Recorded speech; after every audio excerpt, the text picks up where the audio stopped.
Pnawn da, everybody. My name is Beth Winter. I had the privilege to work in Swansea University for probably about 10, 11 years. I left about 6 or 7 years ago, but I just wanted to start by saying thank you to Rian and everybody for inviting me to contribute today. It really does mean a lot, and they were some of the best years in terms of my career. Brilliant friendships, brilliant working environment, and we did make a difference, and you continue to do so currently. And I want to say a special thank you to Ness, who unfortunately is in this session today, for supervising me throughout my PhD and for putting up with me for 7 years probably, and I'd never have completed the PhD without the support of Ness and everybody else. So a huge thank you.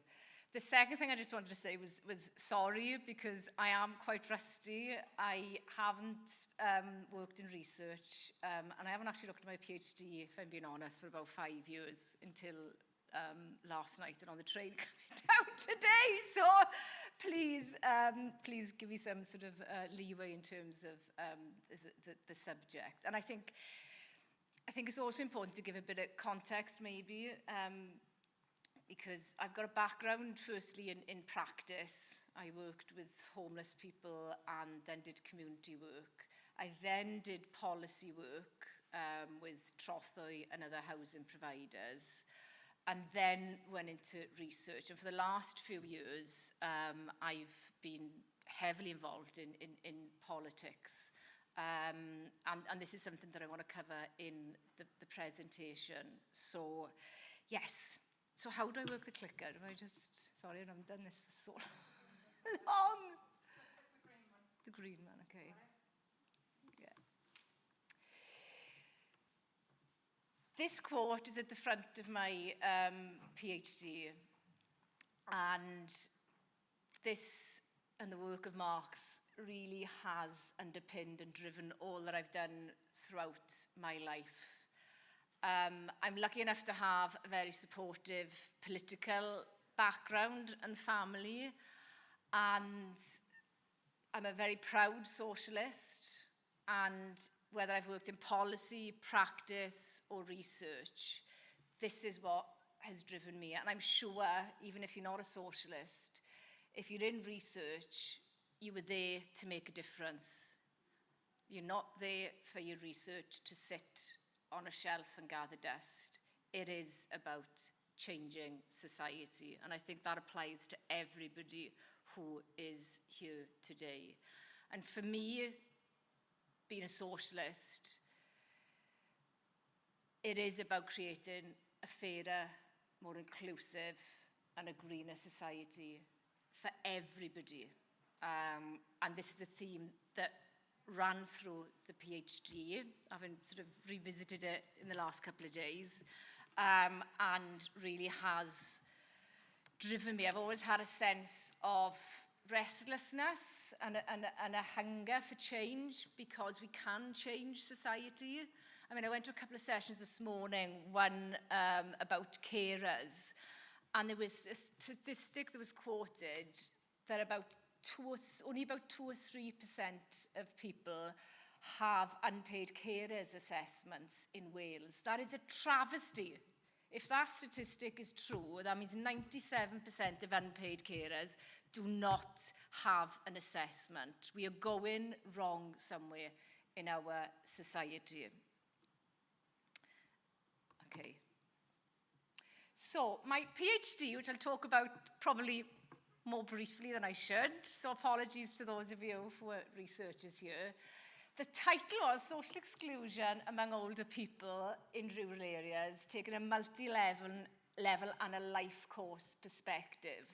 So, you know, when you look at Marx and the history of society, we go through different epochs, and for me, I was really interested to look at people's life histories, but also to look at the influence of the individual, the local environment, and also the macroeconomic policy, political situation that exists. So it was a mixed methods study. I absolutely love qualitative research. And as Ness knows and will attest to, quantitative work was not my strength. And if it wasn't for Ness, I would never have completed it. So thank you, Ness, for your patience.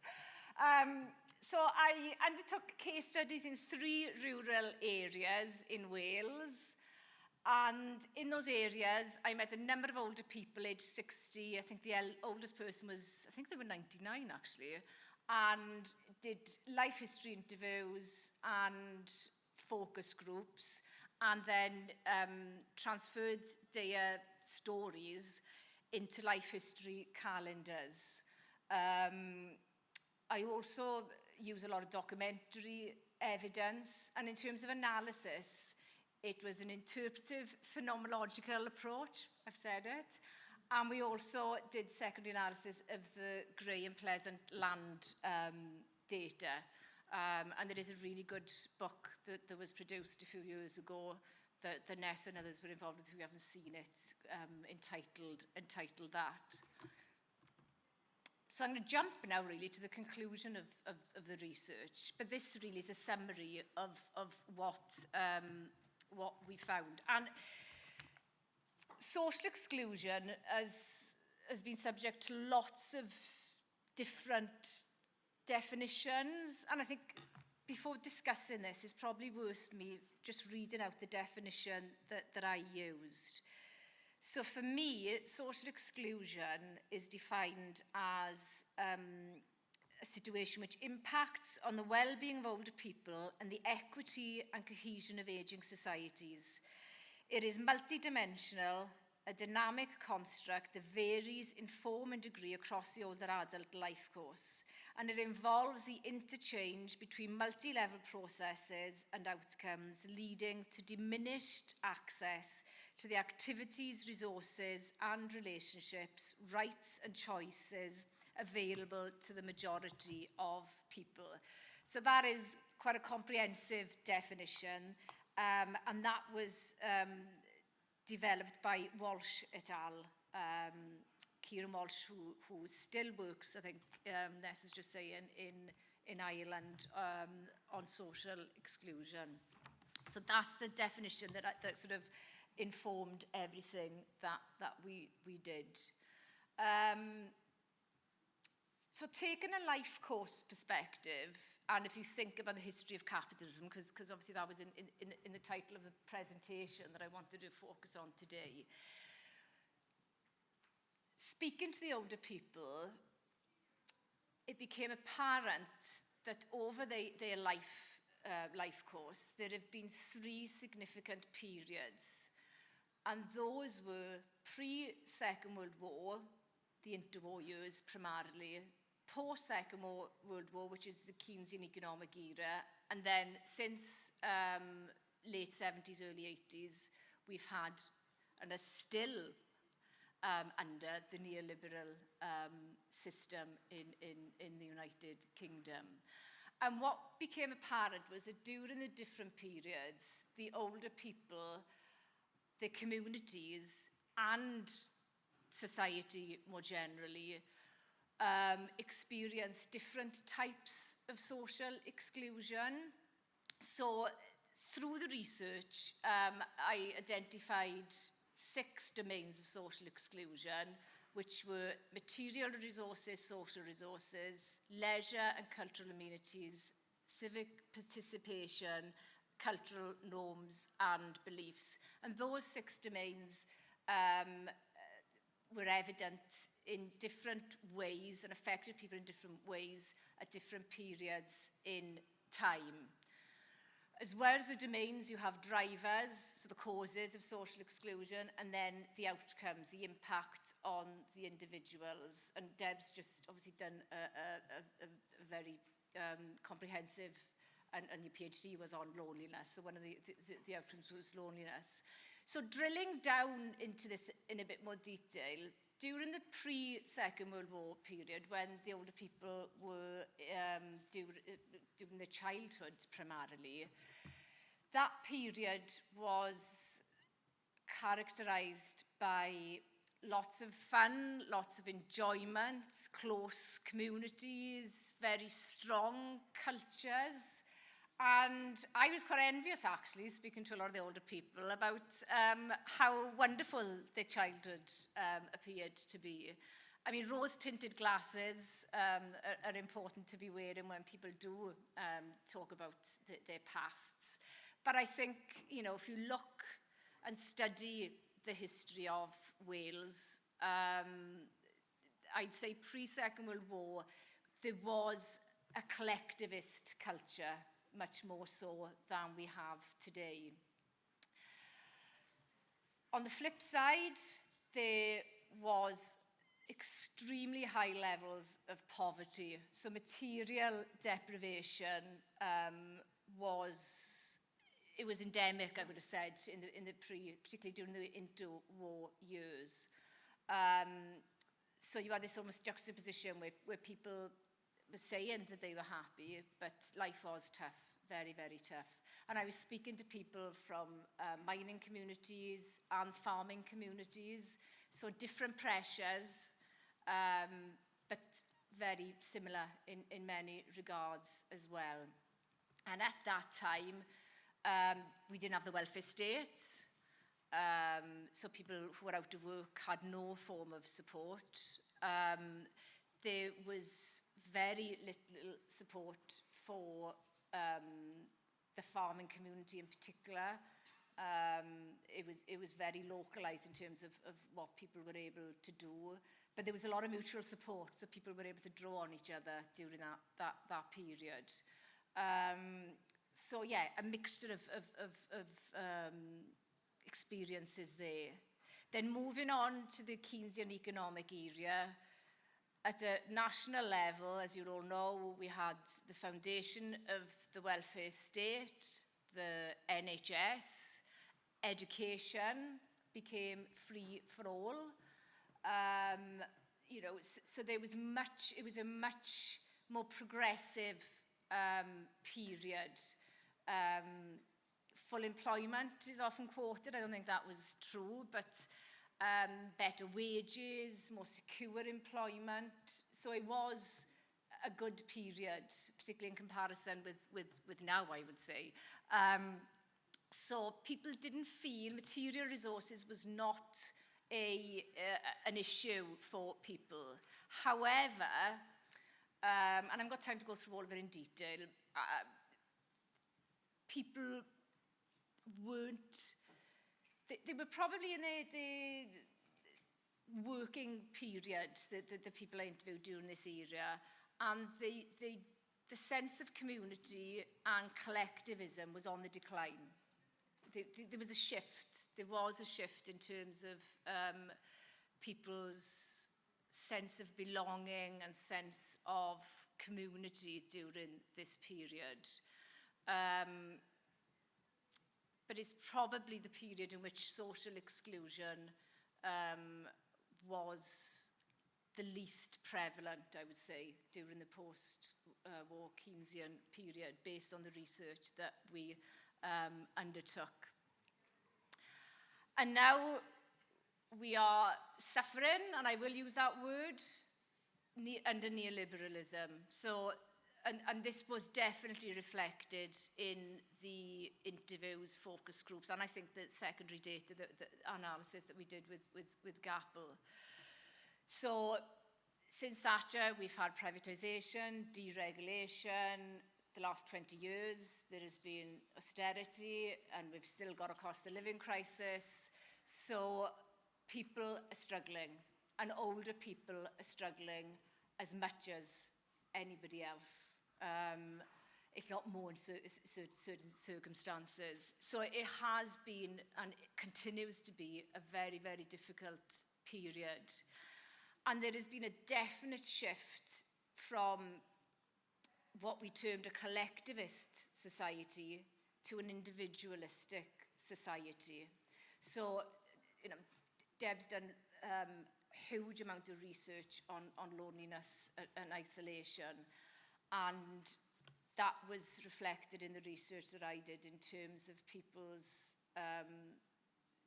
sense of being lost, lack of sense of belonging, feeling lonely, feeling isolated, the absence of community cohesion, the feeling of being blamed and the divisions between generations as well. A very, very bleak time, and social exclusion is more prevalent now than ever, I would say, and I'd be interested to catch up with some of the more recent research on this topic. And I think for me, I'm passionate really about, you have to, in order to understand and to change society, if that's what we are there to do in terms of researchers, I've always felt that we have to take a holistic and a multi-level approach. Because if we're only looking at an individual, and this was confirmed in the PhD, if you're only looking at the individual's experience, if we are looking to understand how somebody's lonely, isolated, living in poverty, we have to look at their locality and their environment in which they're living, and we also have to look at the macroeconomic situation and policies as well. So this model and this diagram is, I suppose, a synopsis of not only the findings, but for me, it's also about how society needs and should be researched in order to have an impact. So on that point, I'm going to... I mentioned at the start about, and it has been a privilege, I've worked in practice for many years. That's why I started, and I'm using myself as an example and an experiment, if you want to look at it in research terms. I worked in practice initially for many years, and I got frustrated because I wasn't making a difference. So I was working for Shelter Cymru, and you'd have people through the door. It was a rolling door. You know, I'd be in court with them, they'd get evicted, we'd save them, they'd go back to court, so I got frustrated. So then I went into housing policy, thinking I can make a difference. I can do something different with policy. Again, frustrated. And then I entered the world of research, and that was a real honour, to be able to undertake research in academia, something I suffer with imposter syndrome, and I thought I'd never be able to work at university, but I had the opportunity there and then to be able to do a PhD. In the PhD, one of my big focuses in the last chapter is about policy implications. And I was looking on the train now, because I thought I could change the world with this PhD. I thought, right, I'm going to, well, not I, we, because that's the whole point, is that you work collaboratively, you work with lots of different people. So I had a list of 9 recommendations. Number 2, secure a coordinated, multi-agency and holistic approach to regenerate rural areas and address social exclusion.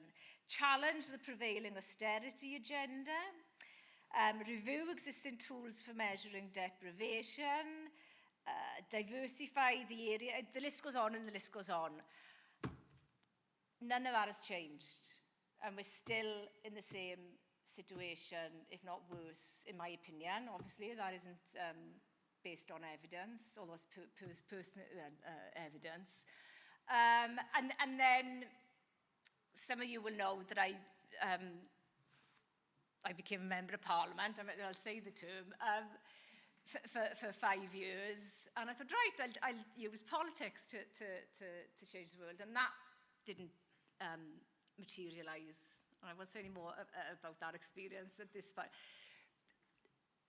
For me, it involves all these things. And I suppose where I'm at, and one of my frustrations, is how do we achieve a joined-up approach to do whatever our research or our practice or our policy, wherever people work, actually has the outcome, or the desired outcome that we want it to have. And for me, it's about achieving transformational change. And I became a member of the Labour Party because of Jeremy Corbyn, and I still fundamentally believe in the statement, for the many, not the few. We can and we should change society. So that is the driver for me, and it involves all these aspects. So in terms of an exercise, but I'm happy to have a discussion if people want to do that instead, because I was advised that people wanted an exercise. These are some examples that I've just sort of picked and the things that I've been involved with and still am involved with. So when we think of research, impact, outcome on policy, practice, politics, or politics is impact on research, you know, I think it's a circular issue. In terms of the climate and climate change, you know, I've just been to, this morning I popped into Carol's session where they were talking about research being undertaken in India, Sunrise Project, and there is some brilliant work going on in research and within our communities. It's not joined up. And in terms of, for me, transformational change, the climate crisis is an existential crisis, and we are facing doom and gloom, but we are facing climate catastrophe, and the evidence is there, okay? So happy to be challenged on it, and it's going to affect older people, and I genuinely fear for the future of future generations in terms of the climate. What is going wrong in that system? Why aren't the systems working? Is it the politics? Is it the research? Is it the policy? You know, what are the driving forces? And how can they be countered? Because we've got to get to grips with the climate crisis. Winter fuel payment. The Labour government, and that really pains me to say, have cut the winter fuel payment for pensioners since being elected in July of this year. The Older People's Commission of Wales said a few weeks ago that people are going to die because of that cut. People are going to die.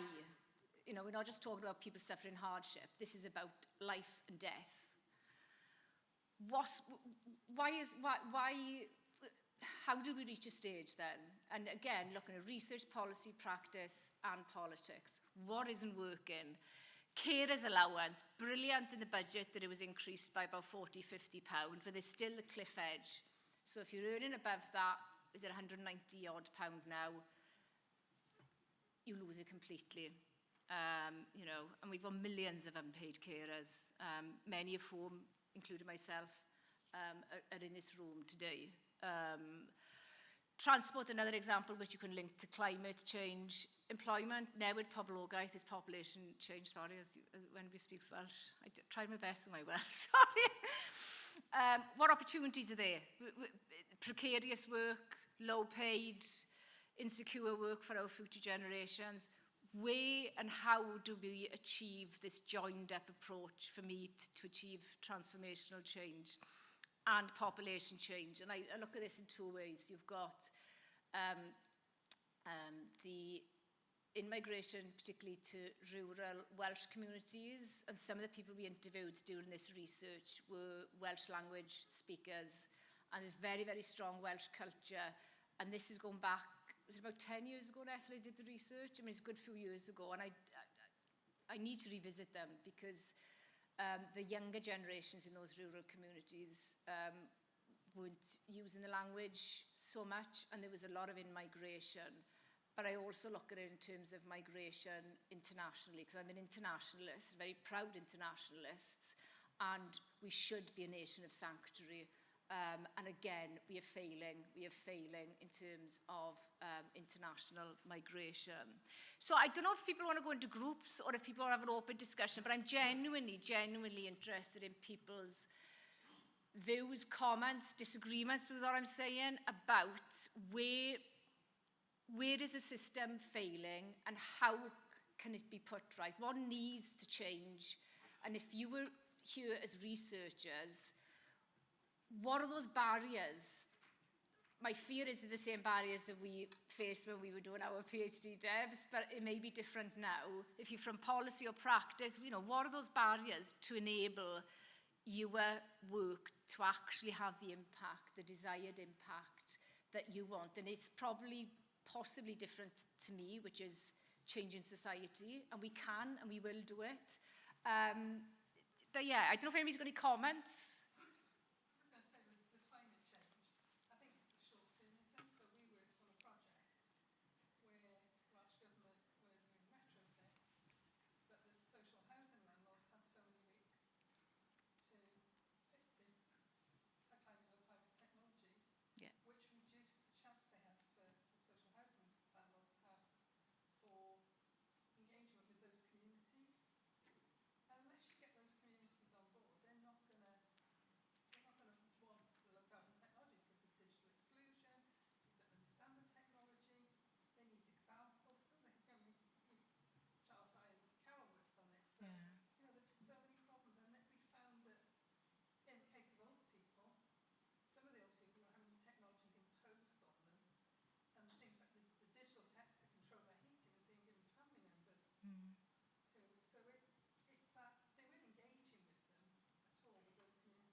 Yeah, definitely.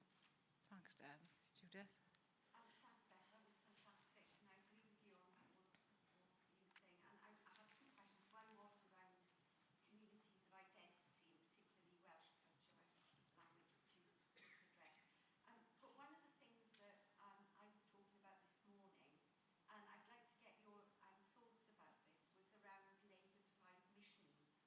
Because one way to achieve that policy, practice, research and politics approach is a mission-orientated approach, where we're all singing from the same hymn sheet. We're all working as a team around climate change, around these particular issues. What's your thoughts about a mission approach? And obviously, Labour, it's not, I mean, Labour have taken that up, but, you know, it was part of the NASA going to the moon kind of initiative. So it's not original to Labour, but the way that they are meant to be articulating the solutions to some of these global challenges. I mean, I'm not a fan of the politically then, the missions and that sell to people, because it lacks substance and it lacks fundamental change that's required. And unless we change the economic system, and it's going to be forced on us, because neoliberalism, it's going to fail because of the climate crisis at some point in time. It's not a matter of if, it's when. So we either change it ourselves or it gets imposed on us. Because if you look at what's happening out in Spain at the moment, I mean, it's apocalyptic almost. So, I mean, in terms of a mission, if it comes from central government, whether that's Welsh government or UK government, in terms of a joined-up approach, that's fine. My fear is that those sound bites, and from my experience, that particularly the last 5 years, are absolutely meaningless unless they are accompanied by culture change, resources, and I'm talking billions of pounds of resources as well. It has to be a fundamental overhaul of, so I'm quite sceptical, I suppose. I'm not disagreeing in terms of the idea of a mission, but it's what's behind that is key. And those 5 missions, there ain't much behind those, Judith, in terms of very sadly, you know, the Labour's commitment, because we're retaining the status quo. So I agree with you, but it's got to be more than sound bites. It's got to be action. Yeah. There is some research behind them through CADR, but I agree with you totally. Yeah. Yeah. Yes. Yeah, but I think the resource is never enough, and that comes down to neoliberal agenda. And unless, as long as you've got people with an investment in not addressing climate change because it's big business, you're never going to get any of these things connecting. So I agree with you, Beth. Yeah. That is fundamental to each of those elements changing. Yeah. Got to change it. Thanks, Naz. I think the Green New Deal would solve three of those things,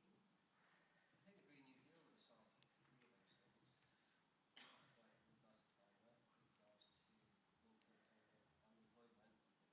It would really help those three things really fast.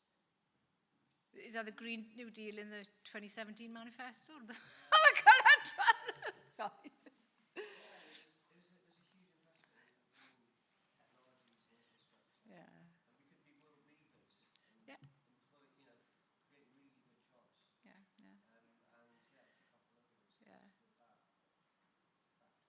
Yeah. Yeah. Yeah. As soon as that, they've got to invest in university education, haven't they? Yeah. Because that's where the engineers are going to come from. Yeah.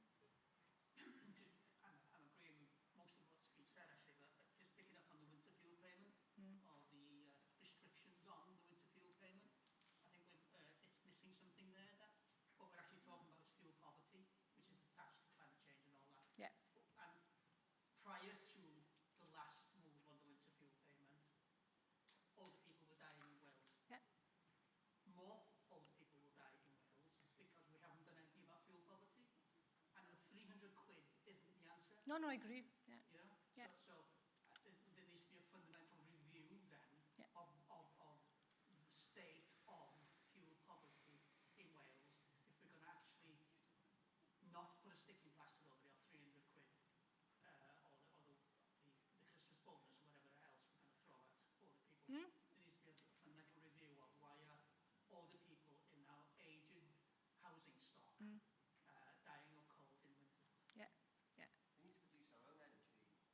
There's companies like EDF that are owned by the French government, and that money that they make from that is used to subsidise French bills. It's the same with trains. They're owned by foreign companies who are then subsidising their own countries. We should own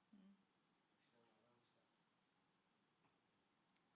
I mean, do people feel that research or whether they look at policy practice has the impact from your own experiences that you want it, that you aim for it to have? I think a political sign up to it, and it's lip service, and then it's dropped. So it doesn't actually affect the drivers of change. And sometimes it appears like we have had influence on policy, like obviously for older people, for example, being underpinned by research, but then it needs to have that transformational change, and as long as, and that only comes with resource behind it. And when the resource isn't there, then And a meaningful delivery plan. absolutely, yeah. It sits on the shelf. I mean, talking about the housing winter fuel payment, I remember, God knows how many years ago that was, we had something published in Energy talking about the subsidies at the time for insulation for housing in Wales. But the people that were getting that were the people that were quite educated and already had a bit of money and had the nous about them to get that. So it wasn't actually getting to the people who would really benefit from those sorts of And we know that hundreds of thousands in fuel poverty because of where they're living, especially up in the valleys, etc. That could be resolved, but needs that political drive and the resources to go behind it, which I think is available, but the political drive isn't. Okay. I don't know what time it is, but I've got one more slide.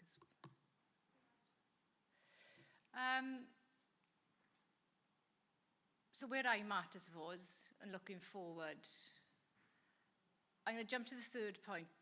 And this is something that I expanded on last week in an article that was it in the Nation Company? Anyway, so there is more in-depth information on this in some articles that I've written.